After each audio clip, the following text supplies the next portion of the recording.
नमस्कार। इस वीडियो में हम समझेंगे एक राज्य सरकार का कर्मचारी अध्यापक के रूप में सन 1997 में नियुक्त किया गया और इस दरमियान उसे 2 एससीपी, आज दिन तक देखा जाए तो उस कर्मचारी ने 2 एससीपी का लाभ ले लिया है और 2 पदोन्नति का लाभ ले लिया है। अब नियमानुसार अगर 2024 में इनको एससीपी लगनी है तो किस प्रकार से लगेगी?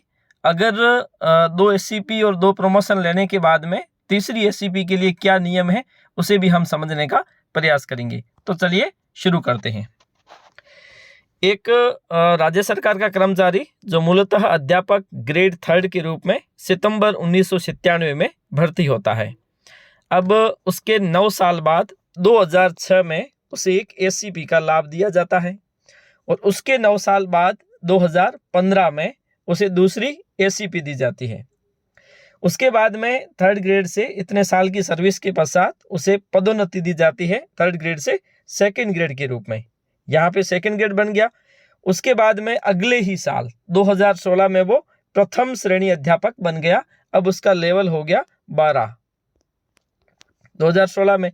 अब इसके बाद में जब 2016 में वो भर्ती हुआ तो उस समय व्याख्याता के रूप में उसे पदोन्नति मिली और पदोन्नति मिलने के बाद में नियमानुसार उसे अगली जो एससीपी है वो दी जानी चाहिए थी 10 साल बाद, यानी कि 30 साल बाद, सर्विस के 30 साल बाद, यानी 97 से 2030 में।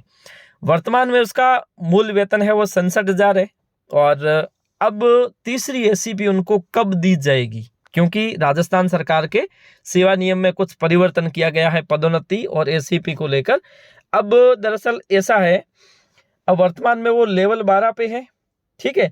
और व्याख्याता की पदोन्नति, क्योंकि वो व्याख्याता है और क्योंकि एमएससीपी के अंतर्गत उसे पदोन्नति का लाभ दिया जाना है, तो एमएससीपी नियमानुसार देखा जाए तो 30 साल बाद लगनी चाहिए।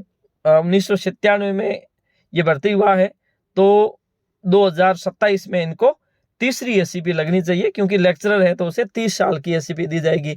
लेकिन राज्य सरकार की नियमानुसार अब लेक्चरर यानी कि जो राजपत्रित अधिकारी है उनकी भी एससीपी 9, 18, 27 कर दी गई है। तो अब इनको एससीपी लगेगी 27 साल बाद। तो 27 साल इनके पूरे हो रहे हैं 2024 में।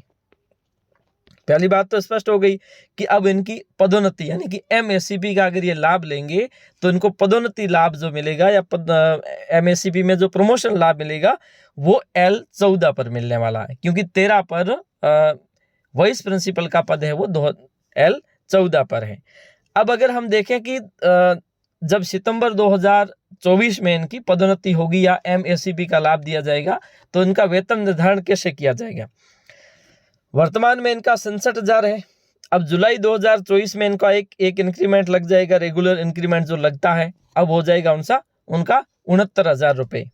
जब सितंबर 2024 में इनके एमएससीपी का लाभ दिया जाएगा तो सबसे पहले जिस लेवल पर है उस लेवल पर एक इंक्रीमेंट का लाभ दिया जाएगा, अतिरिक्त इंक्रीमेंट, तो ये हो जाएंगे 71,100 रुपये, ठीक है। अब जब वो क्योंकि इनको फिक्स तो करना है लेवल 14 पे, एमएससीपी के अंतर्गत उनका पद उप प्रधानाचार्य के रूप में होना चाहिए जिसका लेवल 14 है।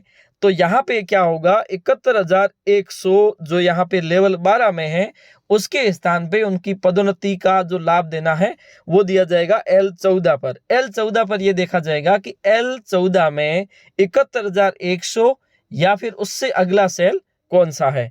तो यहाँ पर अगर हम देखेंगे तो 71,100 और उसका अगला सेल जो 14 में है तो 71,100 है नहीं, उससे नीचे है।